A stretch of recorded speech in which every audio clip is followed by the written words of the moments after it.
श्लोक है चैतन्य चरितामृत के मध्य लीला अध्याय 2 श्लोक 65। ओम नमो भगवते वासुदेवाय। ओम नमो भगवते वासुदेवाय। ओम नमो भगवते वासुदेवाय। ओम नमो भगवते वासुदेवाय। ओम नमो भगवते वासुदेवाय। ओम नमो भगवते वासुदेवाय। हे देव हे दैत हे भुवनैक बंधो हे भुवनैक बंधो हे कृष्ण हे चपल हे करुणैक सिंधो हे करुणैक सिंधो हे नाथ हे रमण हे नयनाभिराम हा हा कदानु भवितासे पदम दृशोर में। हे देव हे दैत हे भुवनैक बंधो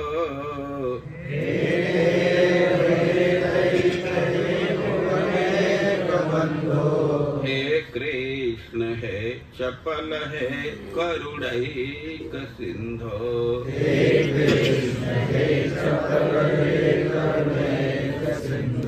हे नाथ हे रमण हे नयनाभिराम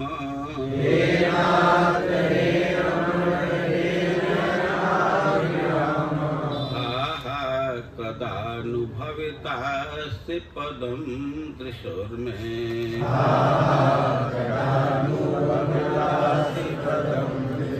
हे देव हे दैत हे भुवनैक बंधो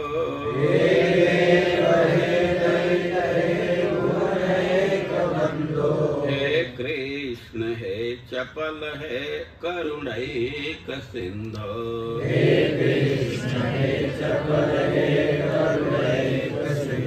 हे नाथ हे रमण हे नयनाभिराम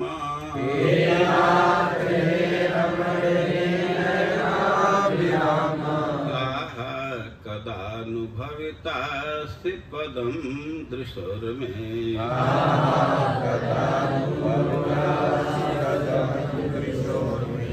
हे देव हे दैत हे भुवनैक बंधो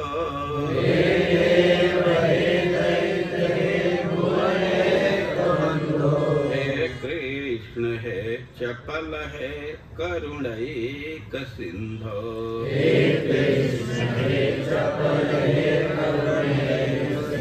हे नाथ हे रमण हे नयनाभिराम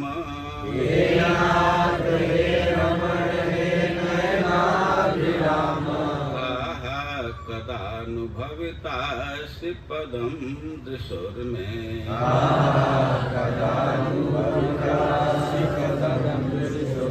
बोलिए साथ में सब लोग।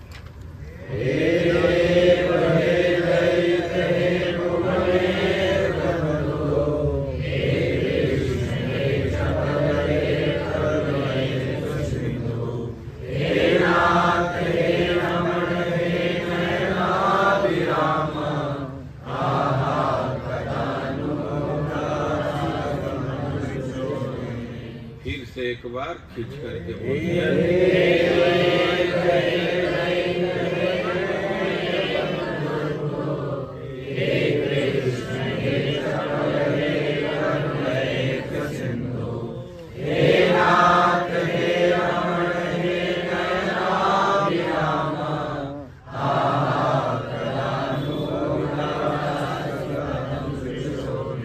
हे देव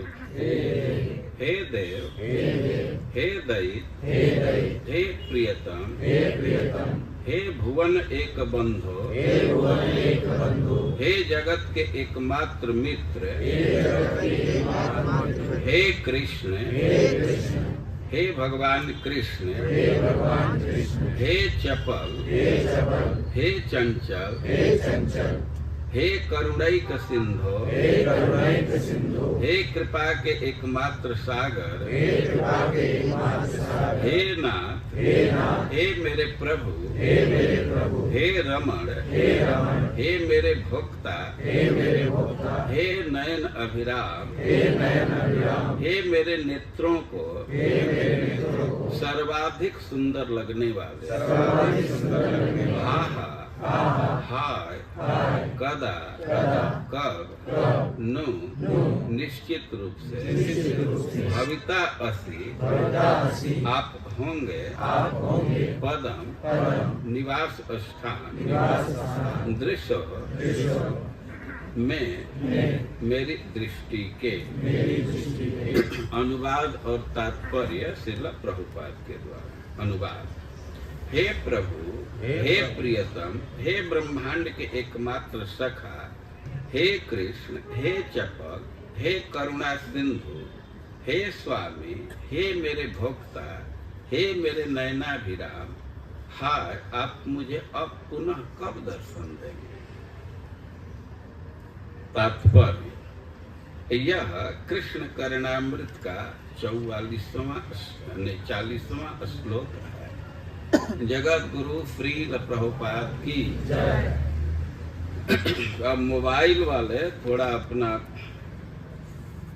पीछे कर दें पन्ना। हम लोग प्रारंभ करेंगे 63 से।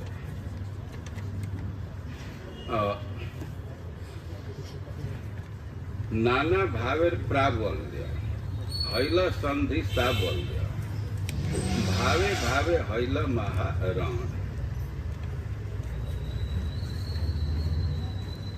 और चैतन्य महाप्रभु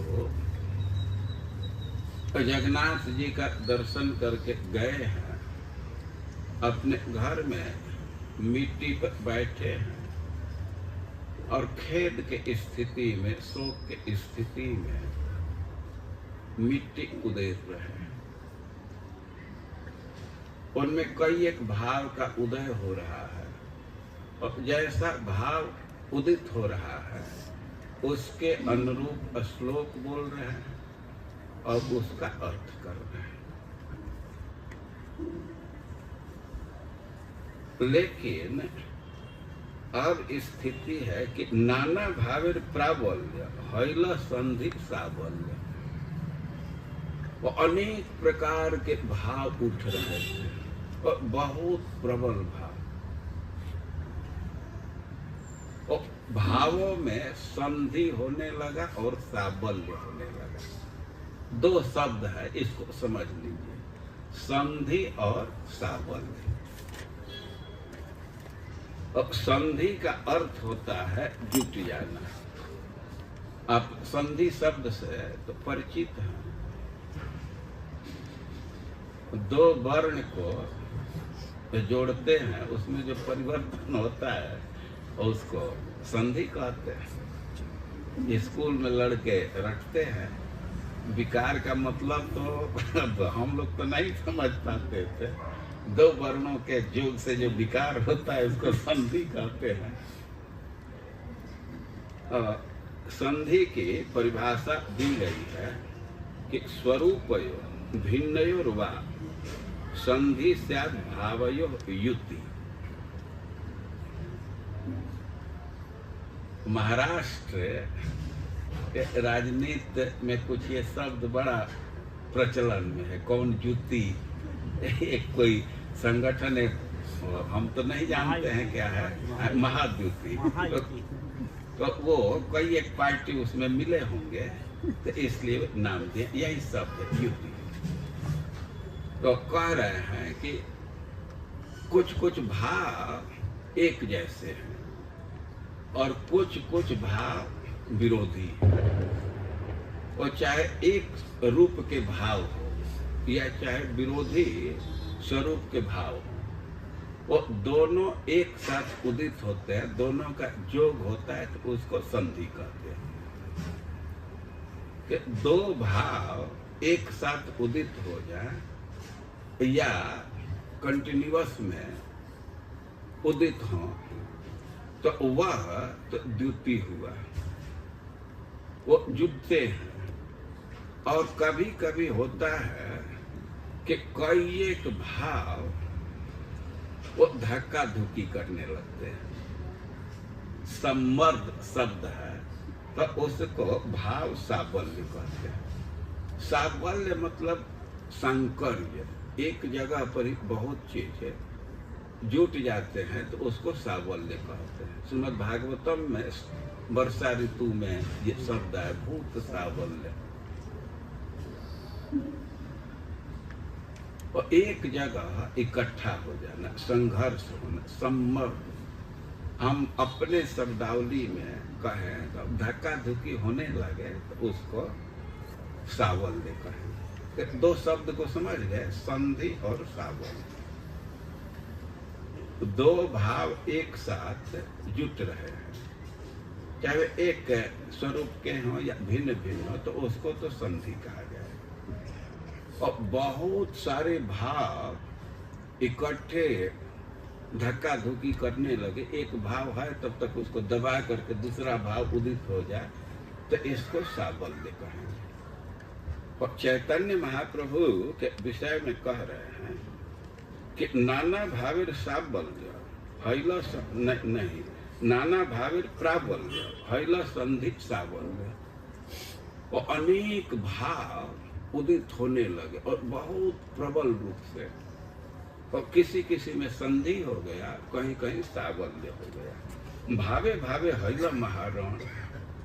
अब धक्का धुकी होने लगा तो वह बहुत भारी युद्ध जैसा हो गया, भाव का युद्ध।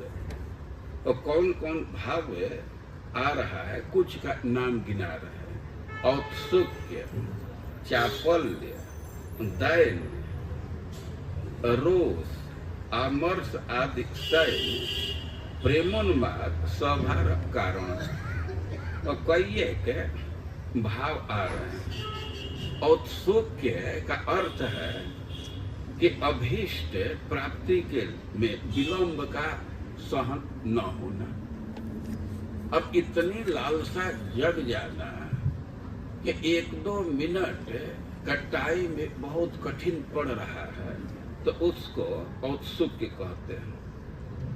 और किसी दुख के कारण या भय के कारण या किसी अपराध के कारण अपने में हीन का भावना आ जाए, अपने निकृष्ट भावना आ जाए, और उसको दैन्य कहते हैं। और अब उग्र रूप आ जाए तो उसको रोष कहते हैं। और कोई तिरस्कार किया या अपमान किया और उसको नहीं सह पा रहे हैं तो उसको अमर्ष कहते हैं। तो ये सब भाव हैं, सबकी परिभाषा दी गई है, लेकिन तो परिभाषा करने में बहुत समय लगेगा और थोड़ा आप लोग बोझिल भी उसको महसूस करेंगे। तो संक्षेप में यह बात समझिए कि चैतन्य महाप्रभु में अनेक भाव आ रहे हैं। और कोई कोई भाव के एक रूप के हैं और कोई कोई भाव विपरीत रूप के हैं। जैसे कोई माँ है और उसके हृदय में बच्चे के प्रति स्नेह है, वात्सल्य है, और कभी कभी उसको सहलाती है, यह भी भाव है। और कभी कभी थप्पड़ भी मार देती है, डांटने लगती है, तो वह भी वात्सल्य ही है। लेकिन दोनों तो विपरीत भाव है, लेकिन दोनों वात्सल्य के ही उद्रेक है, उसी के तरंग है। तो ऐसे ही दूसरे दूसरे रस में ही, खास करके श्रृंगार रस में बहुत बहुत विरोधी भावना भी है, विरोधी भाव है। तो यहाँ कह रहे हैं कि चैतन्य महाप्रभु में बहुत प्रबल भाव का उदित होने लगा। तो कुछ भाव का नाम ले रहे, औत्सुक्य, चापल्य, दैन्य, रोष, अमर्ष आदि शैल। ये सेना के समान हो गया, लड़ाई होने लगी। और सबका कारण है दिव्योन्माद। ये प्रेम की उच्चतम अवस्था है दिव्योन्माद, और सबका कारण यह है। तो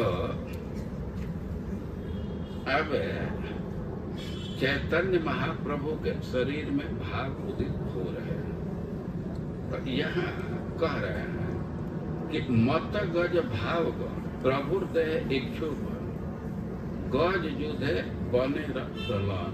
एक उदाहरण दे रहे हैं कि चैतन्य महाप्रभु के हृदय में जो भाव उदित हो रहे हैं, तो मतवाले हाथी के समान, शक्तिशाली हाथी के समान, और वे आपस में लड़ने लगे। और मान लीजिए कि कोई गन्ना का खेत है, गन्ना का फसल लगा हुआ है, और उसी में दो चार हाथी लड़ने लगे, तो गन्ना के फसल का क्या होगा? कुछ कल्पना कर सकते हैं? समझ में आ रही है? वो एकदम रौंद जाएगा ना। गन्ना के खेत में दो चार हाथी आपस में लड़ने लगे, तो गन्ना तो तहस नहस हो जाएगा, टूट फूट जाएगा, एकदम रौंद जाएगा। तो यही उदाहरण दे रहे हैं कि मत गज भाव गण प्रभुर देह इच्छु बन। इच्छु मतलब गन्ना, गज युद्ध बने रदलन। अब हाथी उसमें लड़ने लगे। प्रभु रहिला दिव्योन्माद तनु मन अवस्था भावावेश करे संबोधन। और चैतन्य महाप्रभु दिव्योन्माद के भाव में है, और मन में विषाद आ गया, तो भावावेश करे संबोधन। और उस भाव के आवेश में कृष्ण को संबोधित कर रहे हैं। ये जो श्लोक है, और कई एक इसमें संबोधन है। और फिर से श्लोक को बोलिए। हे देव हे दैत हे भुवन एक बंधो।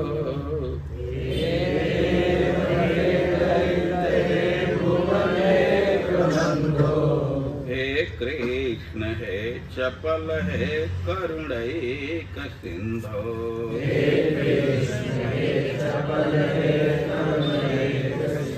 हे नाथ हे रमण हे नयनाभिराम।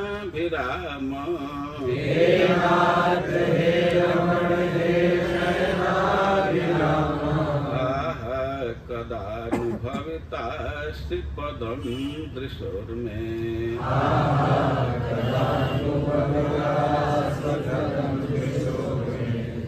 और गिनती कीजिए कितना संबोधन है इस श्लोक में।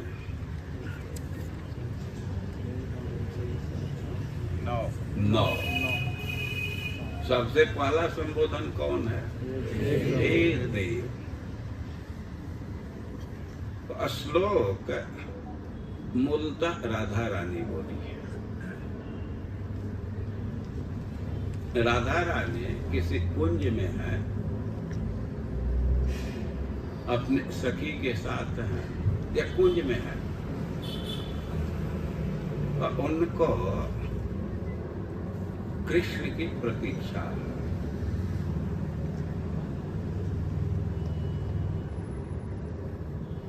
और कृष्ण की प्रतीक्षा में बैठी हैं, इधर उधर देख रही हैं, कृष्ण दिख नहीं रहे हैं, लेकिन उनके नूपुर का ध्वनि सुनाई दे रहा है। कृष्ण के नूपुर से आवाज निकल रही, उसको राधा रानी सुन रही है। अब उसके आधार पर तो अनुमान कर ले कि नूपुर बज रहा है और दिख नहीं रहा है, मतलब किसी दूसरे गोपी के साथ विलास में है, निकट में ही है और दिख नहीं रहे हैं, तो अनुमान कर ले किसी गोपी के साथ। अब भाव का उदय हो गया, अब तो उग्र भाव आएगा ही ना। अब लक्षण से समझ गई कि दूसरे के साथ विलास में, और इसी भाव में वे संबोधित करे, हे देव। और दिखते हैं बाद में, लेकिन लक्षण वे देख ली कि किसी गोपी के साथ संभोग किए हैं, उसके साथ विलास किए हैं, यानी कि हे देव। और देव का अर्थ होता है क्रीड़ा करना। कई एक अर्थ होता है, एक अर्थ है क्रीड़ा, जो क्रीड़ा करे उसको देव कहते हैं। तो हे देव संबोधन करके वे कह रही हैं कि तुम तो क्रीड़ारत हो, अनेक स्त्रियों से खेल करते रहते हो, तुम इधर क्या आ रहे हो? जाओ उन्हीं स्त्रियों के साथ रमण करो, उसी के साथ क्रीड़ा करो। तो इस भाव से देव शब्द संबोधित कर रहे, और तब तक उनके मन में भाव आता है कि ये तो बड़ा गड़बड़ हो गया, ये तो हमारी बात सुन करके कृष्ण दूसरे तरफ जाने लगे, दूर जाने लगे। तब उनका भाव बदला और करें कि हे दैत्य, आप हमारे प्रियतम हैं, हमारा आत्मा तो आप में बसा है, तो आप कहाँ जा रहे हैं? और तब तक उनको ऐसा लगता है कि कृष्ण पुनः लौटने लगे, आने लगे। तब कहते भुवनैक बंधु, अरे आप का एक स्त्री से थोड़े संबंध है, आप तो पूरे त्रिभुवन के बंधु हैं। तो बंसी बजाते हैं तो अनेक स्त्रियां आकृष्ट होती हैं, तो सबके बंधु है, उसे बंधन है, संबंध है। तो जाइए जाइए, सबका समाधान कीजिए, इतना जल्दी कैसे लौट गए? आपको तो अनेक स्त्रियां हैं, तो अनेक समाधान करना है, तो यहाँ आने की क्या जरूरत? पहले उनको निपटा लीजिए, समाधान कर लीजिए, तब आइए। तब उनको ऐसा अनुभव होता है कि कृष्ण तो हमारा कंप्लेन सुन करके अब अपना शिकायत मान करके फिर लौटने लगे। तो फिर संबोधन करते, हे कृष्ण आप परम आकर्षक हैं, हम तो आपसे खींच गई हैं। तो फिर वे अनुभव करते हैं कि अच्छा कृष्ण आ गए, नजदीक आ गए, और फिर संबोधित करते, हे चपल, अरे आपका तो क्या एक स्त्री से संबंध है? आप तो पर स्त्री चोर है, चंचल है, तो उधर जाए। और अब फिर राधा रानी को ऐसा अनुभव होता है कि अब तो कृष्ण दूर चले गए, और फिर निराश होकर के संबोधन कर रही है कि हे करुणा के सिंधु, आप करुणा के सिंधु हैं, हम तो कोई शिकायत की दृष्टि से आपकी उपेक्षा नहीं की। वो अनुभव कर रहे हैं कि कृष्ण ऐसा अनुभव कर रहे हैं कि मान की है, तो लौट रहे हैं। तो कह रहे हैं कि ना ना, हम मान नहीं किए थे, हम तो कोई ब्राह्मण ही, हमको मौन व्रत के लिए कही थी अनुष्ठान में, तो हम तो व्रत में मौन थे। अब मैं कौन स्त्री है जो आपसे मान करे? तो आप करुणा के सिंधु हैं। नहीं, मैं ये भाव दूसरे शब्द में वे कहे कि हे चपल, तो वे जाने लगे। तो फिर कह रहे कि हे करुणा के सिंधु, आप करुणा के समुद्र है, तो हम पर दया कीजिए, हे कृष्ण आ जाइए, हम व्यग्र हैं। और फिर वे संबोधित करें कि हे नाथ, हे नाथ। नाथ का अर्थ होता है रक्षक, तो आप ब्रज के रक्षक हैं, और हम आपकी उपेक्षा नहीं कर रहे हैं। हम तो मौन व्रत के कारण आपसे बात नहीं की, तो क्षमा कीजिए। हे रमण, आप हमारे प्रियतम हैं, हमको सुखी करते हैं, सदैव रमाए हैं, तो इस समय भी हमें रमाइए। तो ऐसे राधा रानी के मन में विभिन्न भाव आ रहा है, और उसके अनुसार संबोधन कर रही है। और रमण कह करके कि आप तो हमारे रमण हैं, हमारा आलिंगन करते हैं, हमेशा सुखी करते हैं, तो मानो वे अपना हाथ बढ़ा रही हैं भाव के अवस्था पर कृष्ण का आलिंगन करने के, तब तक उनकी वो बाह्य स्फूर्ति हो जाती है। अब बाहर देखती हैं तो कोई है नहीं, तो फिर हे नयनाभिराम, हे हमारे आंख को सुख देने वाले, अब कब हमको दर्शन देंगे, कब हमारे दृष्टि पथ में आएंगे। तो ऐसे बहुत जल्दी जल्दी भाव बदल रहा है और उसके अनुसार ये संबोधन कर रहे हैं। यह भाव में आ रहा है कि कृष्ण अब आ रहे हैं, तब तक उनका भाव बदल जाता है और यह भावना में आता है कि हमारी बात सुन करके तो कृष्ण चले गए, और फिर प्रार्थना करने लगते। तो इस भाव में राधा रानी इस श्लोक को संबोधित की। अब फिर से इस श्लोक को बोलिए, साथ साथ में बोलिए। हे देव हे दैत्य भुवनैक बंधो, हे कृष्ण हे सबल हे करुणैक सिंधो, हे नाथ हे रमण हे नयनाभिराम, आहा कदानुभवता श्रीपदं शोभे। अब कृष्णदास कविराज गोस्वामी कह रहे हैं कि उन्मादेर लक्षण कराय कृष्ण स्फुरण, भावावेश से उठे प्रणय मान। है कि दिव्योन्माद का यही, दिव्योन्माद की यही विशेषता है कि उसमें कृष्ण की स्फुरना होती है।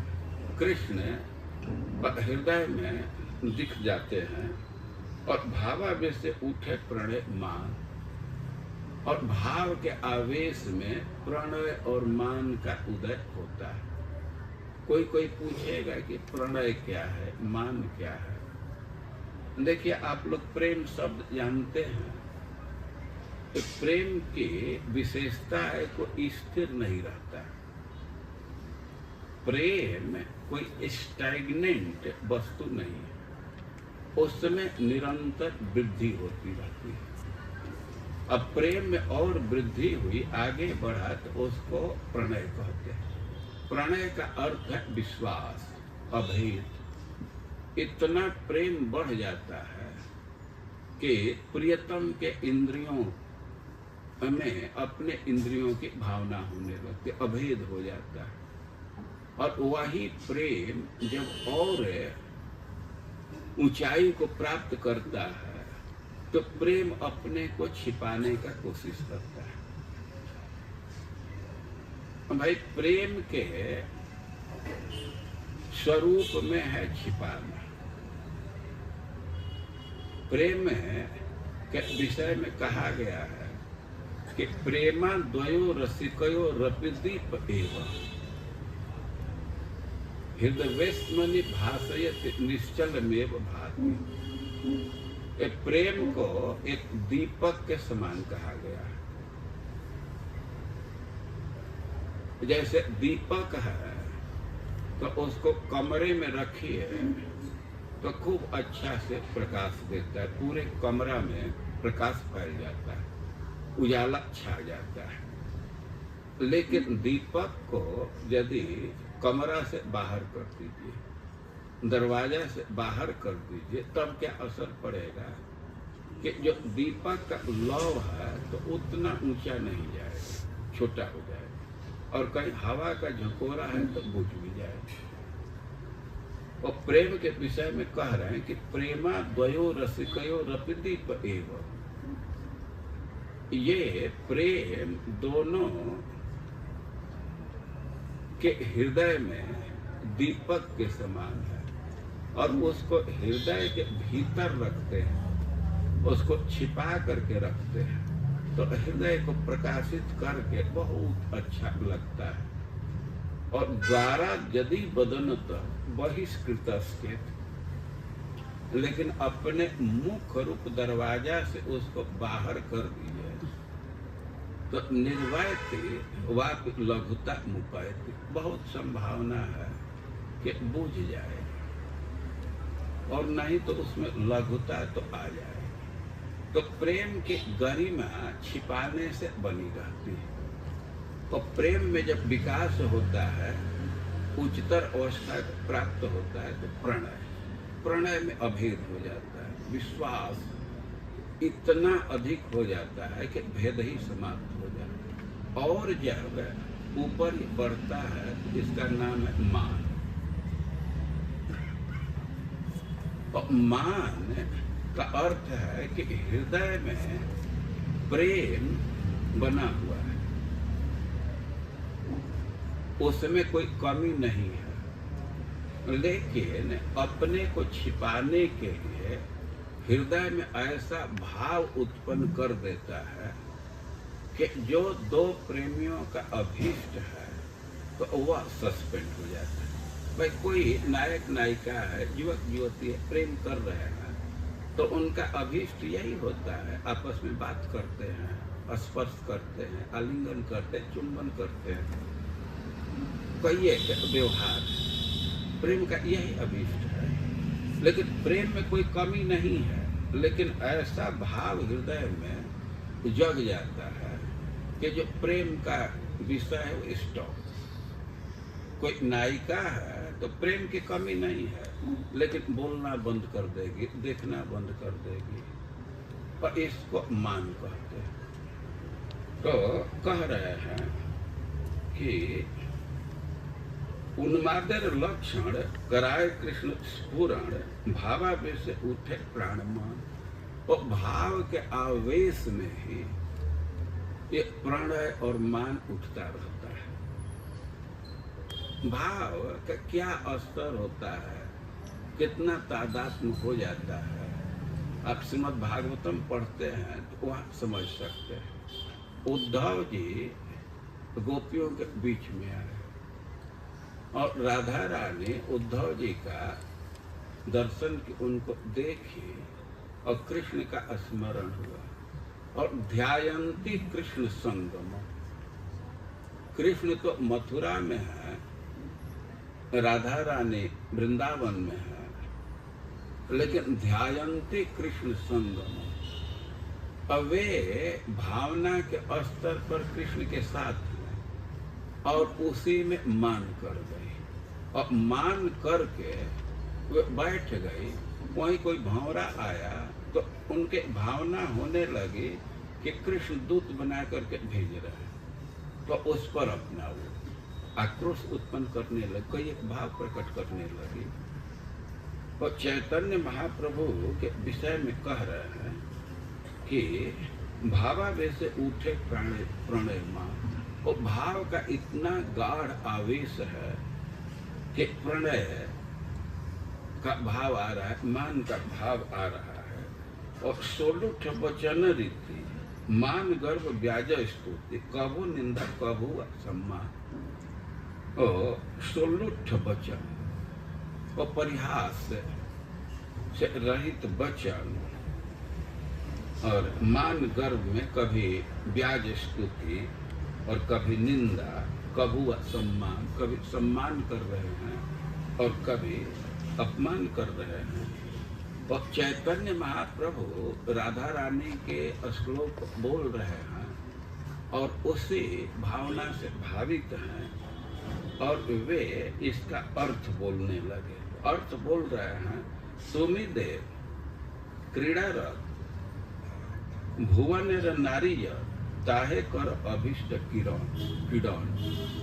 कि आप तो देव हैं, देव का अर्थ है जो क्रीड़ारत है, और इस भुवन में जितनी स्त्रियां हैं और उसके साथ जैसे आपका मन हो वैसा क्रीड़ा कीजिए, खेल कीजिए।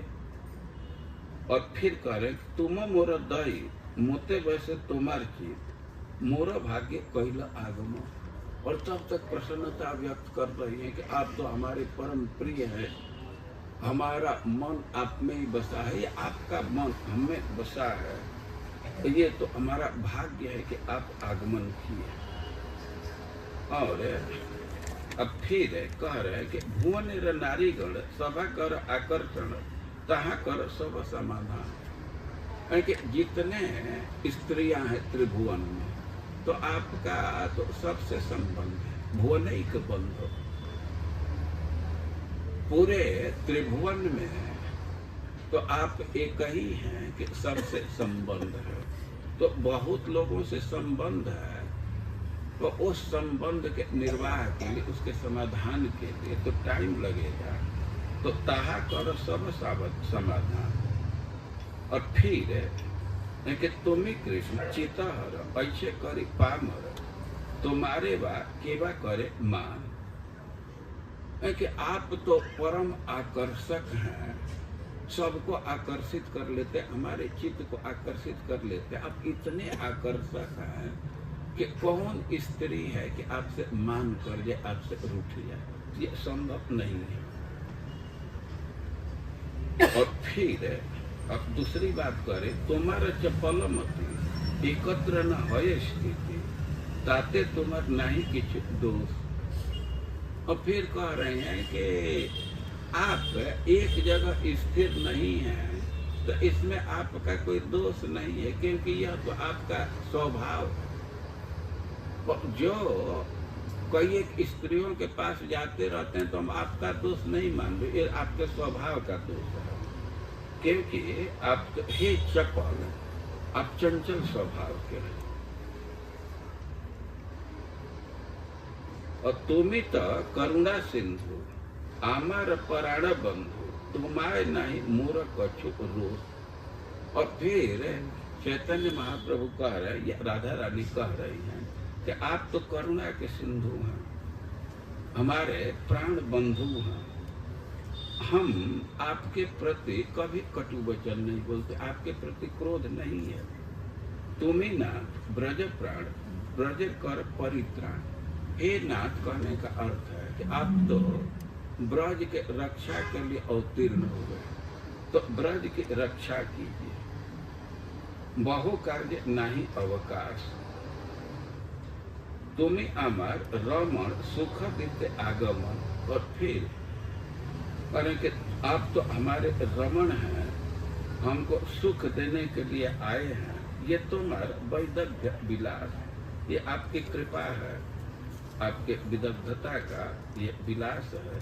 मोर वाक्य निंदा वाणी कृष्ण छाड़ी गेला जानी, सुन मोर स्तुति वचन। अब राधा रानी को ऐसा लग रहा है कि हमारे वाक्य को सुन करके तो कृष्ण को बुरा लगा, अपनी निंदा समझ करके तभी जा रहे हैं। तो कहें कि नए निर अभिराम तुम्ही मोर धन प्राण, हाहा पुनः देह दर्शन। नहीं कि आप तो हमारे आंखों के लिए सबसे सुखद है, आप ही हमारे धन हैं, आप ही हमारे प्राण हैं। तो हमको फिर से दर्शन दीजिए। तो ऐसे चैतन्य महाप्रभु में विभिन्न भाव आ रहे हैं। स्तंभ कंभ प्रश्वे वैवर्ण अश्रु स्वर देह हैला पूला के व्यापी। अब अष्ट सात्विक विकार है, तो वह दिखने लगा, उनमें स्तंभ आ गया। तो कभी कभी कंप होने लगता था, पसीना निकलने लगा। वैवर्ण मतलब उनका रंग बदल गया, अश्रु और स्वर भेद। जब शरीर का जल प्रभावित होता है, चित्त आक्रांत हो जाता है कृष्ण के भाव से, तो जल को अफेक्ट करता है।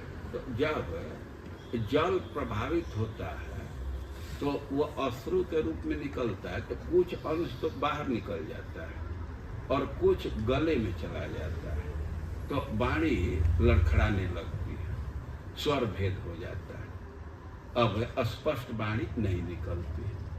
तो यह सात्विक विकार के क्रम में लिखा गया कि जल का प्रभाव होने से अश्रु निकलता है और कंठ अवरुद्ध हो जाता है। सब पानी बाहर नहीं आता है, कुछ भीतर चला गया, तो उसके चलते कंठ अवरुद्ध हो जाता है। तो इसी को कह रहे हैं कि अश्रु स्वर भेद देह हैला पुलक के व्यापी। हास्य कांदे नाचे गाए उठी इति उति धाय। क्षणे भूमि पड़ीला मूर्छित। और बहुत बहुत भाव उदित हो रहे थे और अंततः चैतन्य महाप्रभु मूर्छित होकर के पड़ गए। और यहाँ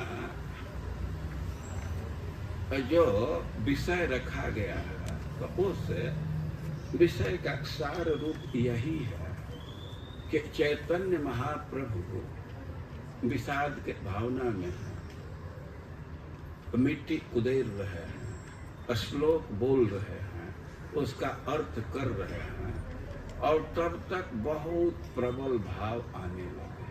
और एक भाव नहीं, अनेक भाव। और कभी कभी भावों का संधि हो गया और कभी कभी भावों का सावल्य हो गया। संधि का अर्थ है कि दो भाव के लक्षण एक साथ दिखने लगे।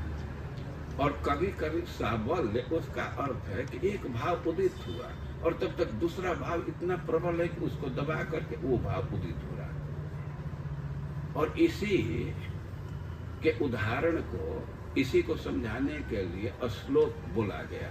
श्लोक से जो संबोधन है तो उससे आप समझ रह सकते हैं कि कैसे कितना तेजी से भाव बदल रहा है।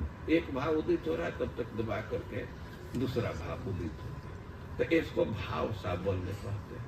और चैतन्य महाप्रभु के शरीर पर इसका असर आ रहा था। इस शरीर पर आसा रंग बदल जाता है, अश्रु गिरने लगते, कांपने लगता है। वो कह रहे हैं कि चैतन्य महाप्रभु का शरीर तो जर्जर हो गया। चैतन्य महाप्रभु के शरीर के वह स्थिति हो गई जैसे गन्ना के खेत में हाथी लड़ने लगे। और गन्ना के खेत की जो स्थिति होगी तो वैसी चैतन्य महाप्रभु की स्थिति हो गई। और इसी को कृष्णदास कविराज गोस्वामी त्रिपदी में व्यक्त किए। आज तो पढ़ना ही नहीं है, लेकिन फिर से एक बार आवृत्ति कर लीजिए। इसमें अधिकांश ऊपर के जो हैं वो कृष्णदास कविराज गोस्वामी ग्रंथकार के शब्द हैं और बाद में चैतन्य महाप्रभु एक कृष्ण करुणामृत के श्लोक का अर्थ किया। तो जो हो आप लोग पीछे से बोलिए। नाना भावेर प्राबल्य हैल संधि सावल्य भावे भावे हैल महरण। नाना भावेर प्राबल्य हैल संधि सावल्य भावे भावे हैल प्राबल्य हैल संधि सावल्य भावे भावे हैल महरण। भावे प्राबल्य हैल संधि सावल्य भावे भावे हैल औत्सुक्य चापल्य दैन्य रोषामर्ष आदि सैन्य प्रेमोन्माद सवार कारण। रोषामर्ष आदि सैन्य प्रेमोन्माद सवार कारण। मत गज भाव गण प्रभु देह इक्षुबन गज जुते बने दलन। मत गज भाव प्रभु देह इक्षुबन गज जुते बने दलन। प्रभुर्हैल दिव्योन्माद तनु मनेर अवसाद भावावेश करे संबोधन। प्रभुर्हैल दिव्योन्माद तनु मनेर अवसाद भावावेश करे संबोधन। हे देव हे दयित दयित है भुवनैक बंध, हे कृष्ण हे चपल हे करुणैक सिंध। हे देव हे दयित हे भुवनैक बंधो, हे कृष्ण हे चपल हे करुणैक सिंधु। हे देव हे दयित हे भुवनैक बंध, हे कृष्ण हे चपल हे करुणैक सिंध। हे देव हे दयित हे भुवनैक बंधो, हे कृष्ण हे चपल हे करुणैक सिंधु। हे नाथ हे रमण हे नयनाभिराम, आहा कदानुभवितासि पदं त्रिशूर्मे। हे नाथ हे रमण हे नयनाभिराम, आहा कदानुभवितासि पदं त्रिशूर्मे। हे नाथ हे रमण हे नयनाभिराम, आहा कदानुभवितासि पदं त्रिशूर्मे। हे नाथ हे रमण हे नयनाभिराम, आहा कदानुभवितासि पदं त्रिशूर्मे। नू दीर्घ कर देने से गड़बड़ हो जा रहा है ना। कौन प्रकृति या जो कर रही, नू ह्रस्व है ना, उस पर रुक जाने से छंद बिगड़ जाएगा। नू पर रुकना नहीं। हे नाथ हे रमण हे नयनाभिराम, आहा कदानुभवितासि पदं त्रिशूर्मे। हे नाथ हे रमण हे नयनाभिराम, आहा कदानुभवितासि पदं त्रिशूर्मे।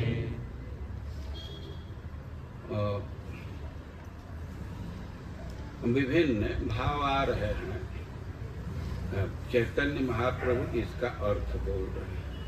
तुम्हें देव क्रीडारत भुवनेर नारी जत, ताहे कर अभीष्ट क्रीडन।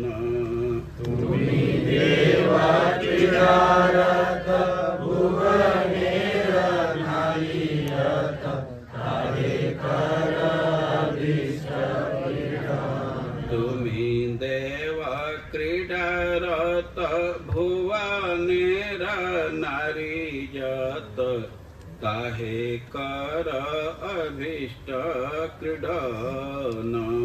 तुम्हीं देव क्रीडारत भुवनेर नारी जत, ताहे कर अभीष्ट क्रीडन। तुम्हीं मोर दयित मोते वैसे तोमार चित, मोर भाग्य कैले आगमन। तुम्हीं मोर दयित मोरे वैसे तोमार चित, मोर भाग्य कैले आगमन। तुम्हीं मोर दयित मोते वैसे तोमार चित, मोर भाग्य कैल आगमन। तुम्हीं मोर दयित मोरे वैसे तोमार चित, मोर भाग्य कैले आगमन। भुवनेर नारी गण सभा कर आकर्षण, ताहा कर सब समाधान। भुवनेर नारी गण सभा कर आकर्षण, ताहा कर सब समाधान। भुवनेर नारी गण सभा कर आकर्षण, ताहा कर सब समाधान। भुवनेर नारी गण सभा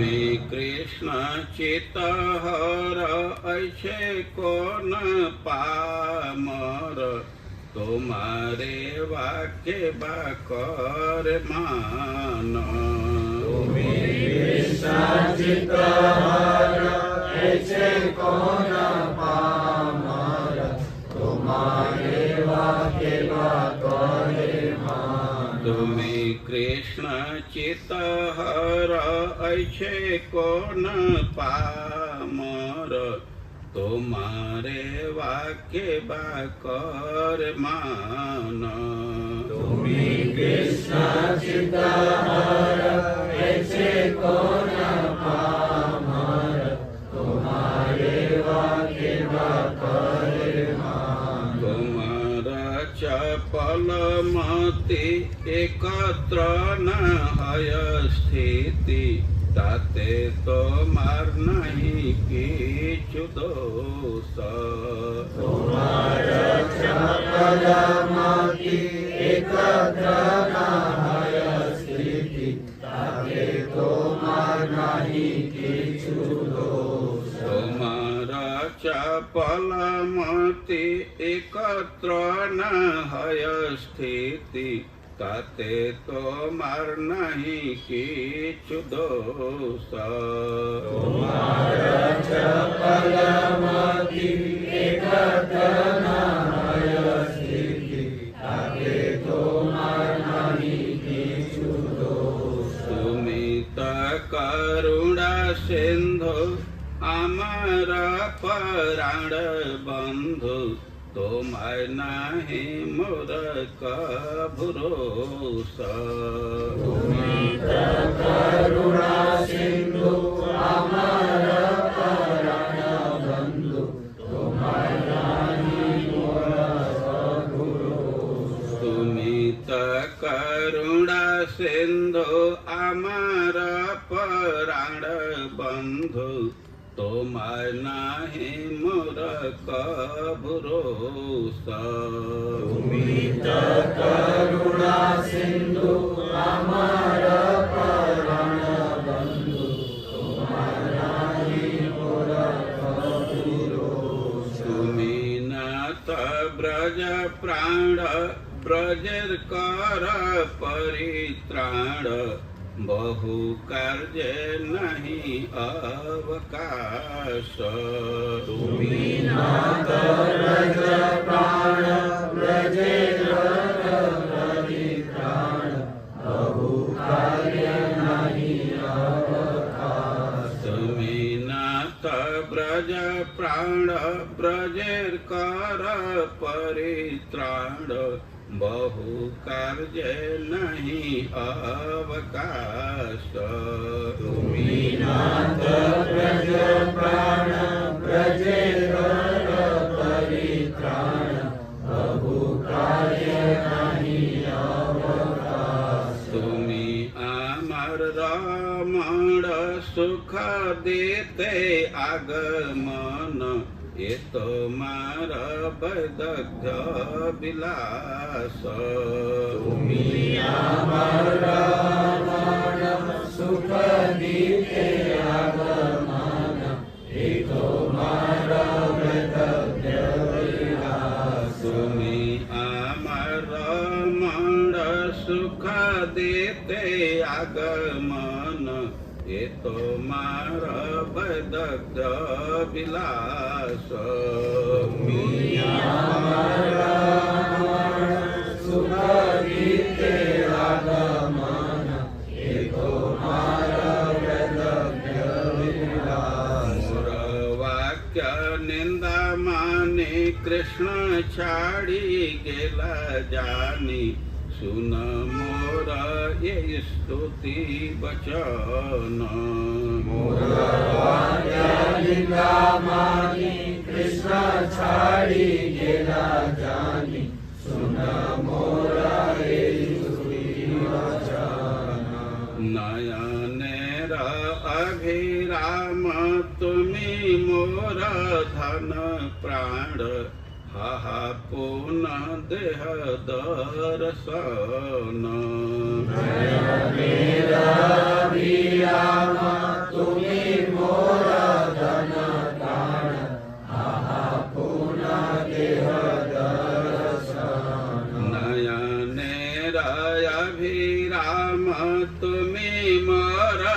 धन प्राण हाहा पुनः देह दर्शन नयने रवि राम तुम्ही मोरा धन प्राण आहा पुनः देह दर्शन नयने रयाभिराम तुम्ही मोर धन प्राण आहा पुनः देह दर्शन नयने रवि राम तुम्ही मोरा धन प्राण आहा पुनः देह दर्शन।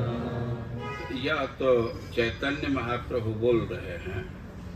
अब कृष्णदास कविराज गोस्वामी चैतन्य महाप्रभु के विषय में बोल रहे हैं। स्तंभ कंप प्रस्वेद वैवर्ण अश्रु स्वर भेद देह हैल पुलके व्यपीत स्तंभ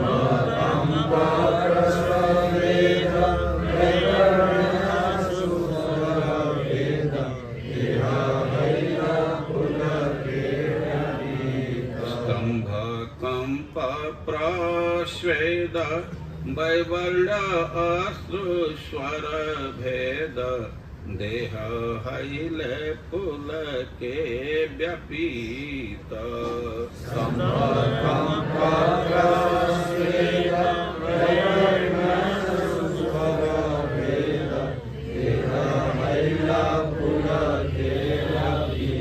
हसे कांदे नाचे गाय उठी इति उति धाय क्षणे भूमे पड़िया मूर्छित हसे कांदे नाचे गाय उठी इति उति धाय क्षणे भूमे पड़िया मूर्छित। चैतन्य महाप्रभु का शरीर आक्रांत है विभिन्न प्रबल भावों से। राधा रानी के उक्ति को बोलते बोलते वे मूर्छित हो गए। और इसके बाद उनकी क्या स्फुरना हो रही है इसका भी वर्णन किया गया है। विषय बहुत उत्कृष्ट है, सरस है, लेकिन कठिनाई है कि हम लोगों का लेवल अभी वैसा नहीं है और कुछ बात समझने में कठिनाई होती है। लेकिन यह कोई आकस्मिक चीज नहीं है, पहले से पता है कि ये कठिनाई होगी। ये छोड़ देने से ये कठिनाई दूर नहीं हो जाएगी। एक आवृत्ति किए, अब आप अपने से पढ़ेंगे तो सुविधा मिलेगी। छोड़ देने से ऐसा नहीं कि सब कठिनाई दूर हो जाएगी। अब मैं इसको प्रस्तुत करने का प्रयास किया। कठिनाई है, लेकिन पहले कृष्णदास कविराज गोस्वामी कहे कि ऑब्जेक्शन आएगा, लेकिन सुनल ही वही है बड़ी हित। ये सुनना ही अपने आप में बहुत भारी हित है। देखिए, कविता की विशेषता होती है कि उसके शब्द के अर्थ को समझे या न समझे, वो संदेश आपके हृदय तक पहुंचा देता है।